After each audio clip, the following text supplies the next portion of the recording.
personalities, you're a psychopath. All right, so I'm going to show you how they do this in Egypt. Remember, a pharaoh was born into that position, and so now the priests who control the pharaoh, they have to train that priest to have multiple personalities. The mystery today is, how would they do this? And again, we don't know, but I'm speculating how they would do this. Okay, so if you look at mythology, Egyptian mythology is different from all other world mythologies. There's Greek mythology, there's Chinese mythology, there's Babylonian mythology, but Egyptian mythology, it's unique, okay? So I'm going to explain to you the basic contours of mythology. Very simple. So there are three main characters in the mythology. There's Ra, the sun god. There's Osiris. And there's Horus. Okay, these are the three main gods that Egyptians worship. Ra is what gave life to the universe. He's a sun god.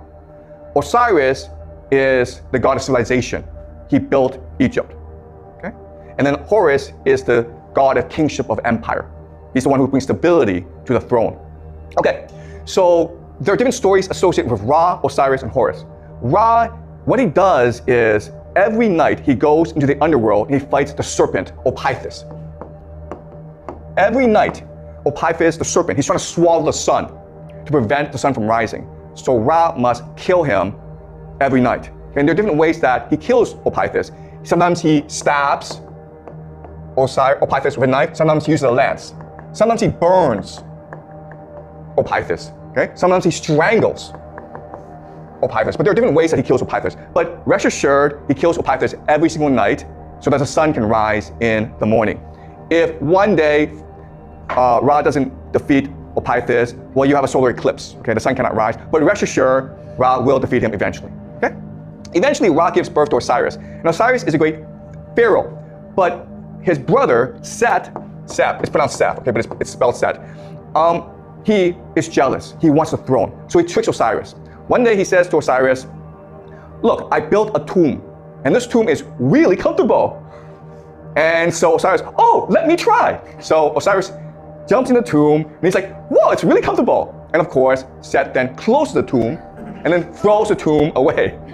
Now, good news is that Osiris has a smart wife. He's pretty dumb, but Isis is pretty smart. So Isis is now looking for Osiris. And Set's like, oh, I can't allow Isis to find Osiris. So Set cuts Osiris into a million pieces, okay? So tomb, and then he cuts up Osiris and throws Osiris all around the world.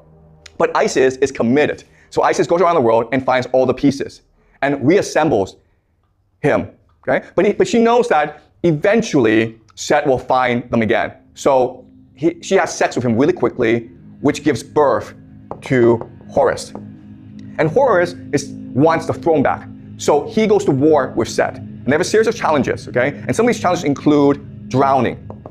So what they do is they turn each other into hippos. They go into the bottom of the river, and they see who can hold the breath the longest. They drown each other, okay, basically. But also, there's a challenge where Set, can you see this word? Okay, R-A-P-E, okay? He will do this to Horus because it's a sign of domination. But eventually, Horus wins out, and he becomes the pharaoh.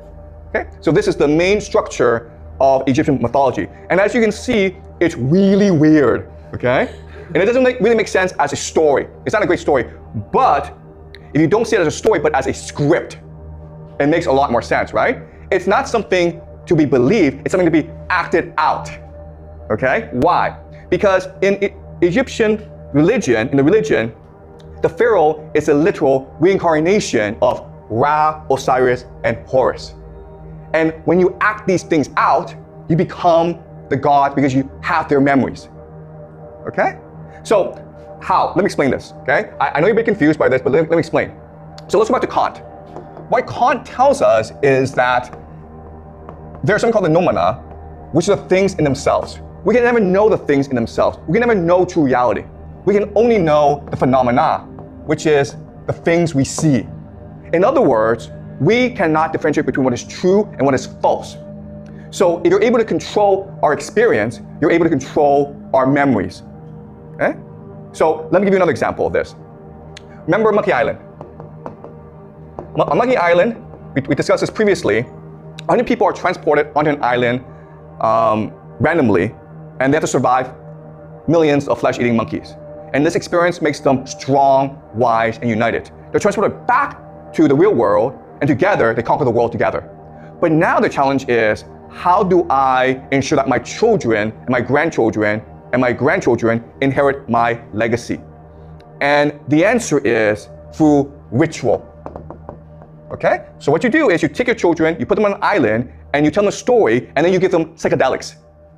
Psychedelics are drugs that enhance your experience. So you actually believe the story is happening to you, okay? It's like being put into a movie, okay? And then you have these rituals that make you believe that you actually experienced this yourself, okay? So this is what we call programming.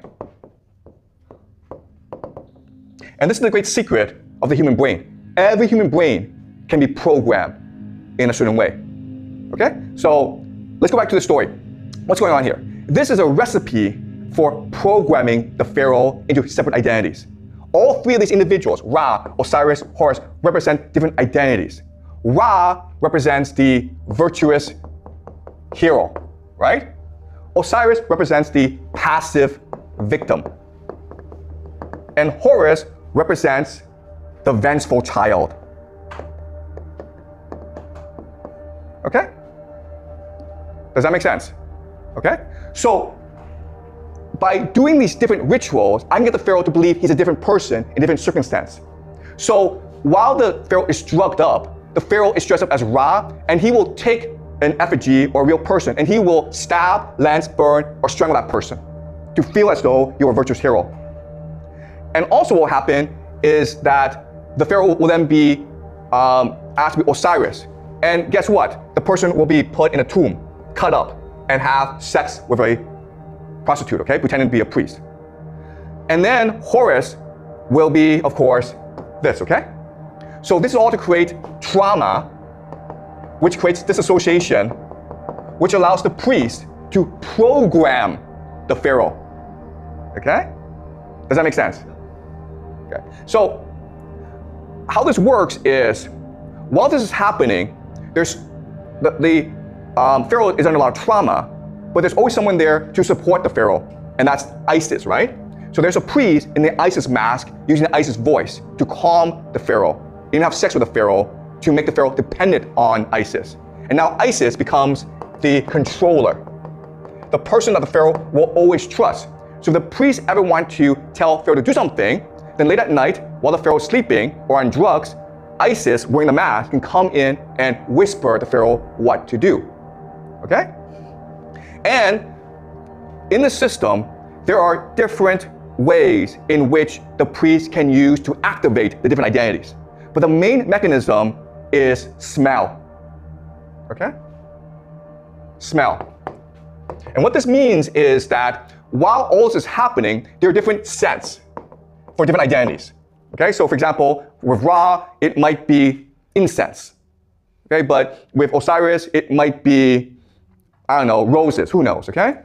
But so what happens is when the pharaoh is the throne room and the priest need the pharaoh to make a certain decision, the priest will let out different scents, which will activate different emotions in the pharaoh, which then determines how the pharaoh will make the decision. Okay, so there's different control mechanisms. Okay, and what's important for us to understand is we're all like this, right? Because, for example, we have different identities. At school, we're a student, but at home, we're a child. When we're outside, we're friends, we're a friend. When we're at work, we're an employee. So we behave differently depending on the different circumstance. And the circumstance activates a certain emotion, certain identity, certain behavior, certain actions in us. Okay? So we're all programmable, but the pharaoh has to be programmed to a certain degree. Okay? So to better understand this, let me give you an example. Let's just say that you are the best football player, the best soccer player in the whole world. No one can beat you. You're basically Messi, okay? But one day, for example, for whatever reason, you wake up and you lose all your memory. You forget what your name is. You forget who your friends are. You even forget that you play soccer. And what's also really strange is the entire world forgets that you play soccer. Okay? So you're just wandering around and you have no idea who you are. And you do this for like 10 years. Suddenly one day, for whatever reason, you're on a soccer field and someone kicks you a ball, you kick it back. Would you still be the best soccer player in the world? The answer is yes, you would be, right? Why? Because you've been trained. It's muscle memory. It's your subconscious. So that's the trick here. The trick is to train you in a certain way to make you a robot.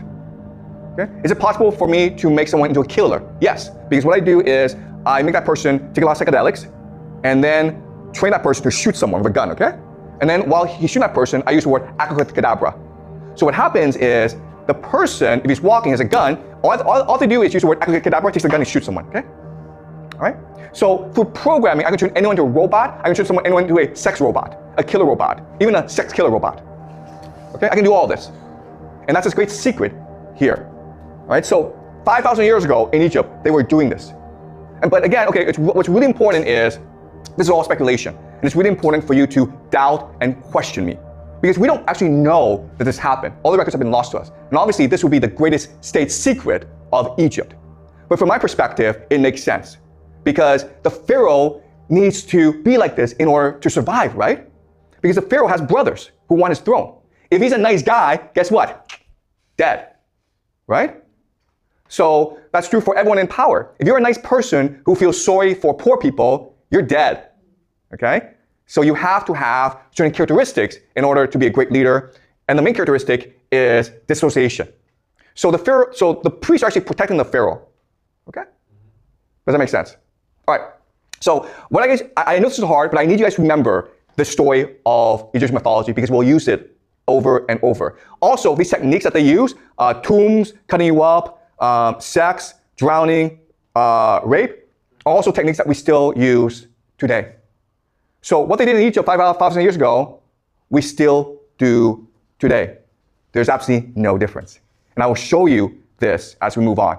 Okay, but are there any questions so far? Yeah? Sorry. Can you speak in the microphone, please? So they only trained the pharaoh by this method and not his relatives, his brothers or something. Okay, that's a great question. So who's being trained into this system? And the answer is everyone, right? Because the people really in control are the priests. They're what we today call the deep state. And it's possible the pharaoh gets an accident and dies. Okay, so you need someone right away to replace the pharaoh. So everyone in the royal family is being trained into this. The problem arises when the priest class divides into different political factions who all want power. Then they program the pharaoh's brother to create a civil war. Okay, so everyone who is in the royal family is being programmed like this. But then this raises a really interesting question: is like, why would they agree to this, right? Now, what's interesting is that these psychedelics and these trauma create something called NDE, okay? What we call near-death experiences. So for like a minute or 10 minutes or half an hour, they are literally dead. And what we know is when that happens, and it's really interesting, is when you feel you're almost dead, you transcend into the spirit world. In the spirit world, you actually meet God.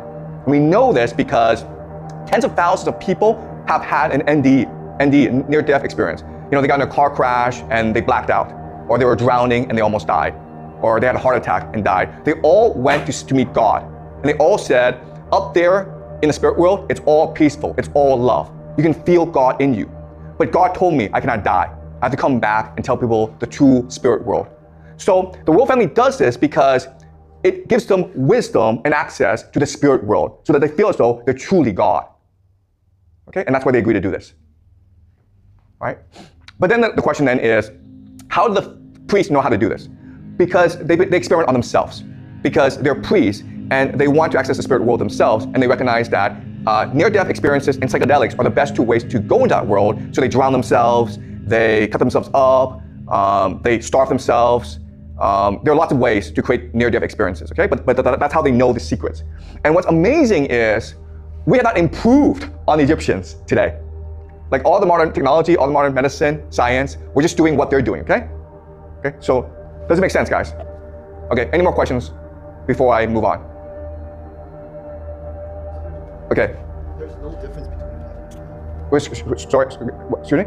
There's no difference between heaven and hell because, I mean, technically speaking, if you do bad things, you will never go to heaven. But and then if you experience NDE and you still meet the spiritual world, then you'll realize that there's no difference between heaven and hell. Okay, that's a great question, okay? So what is heaven, what is hell? Why should you do bad things? Why should you do good things? There's no difference. Okay, so what people who suffer NDE will tell you is this. When you go up to the spirit world, the first thing that will happen is something called a life review.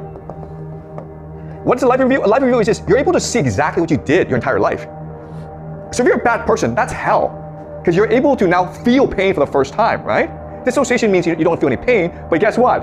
You're just tricking yourself, because when you're up in the spirit world, you have to see exactly what you did to other people, you have to feel their pain. Okay, that's what hell is.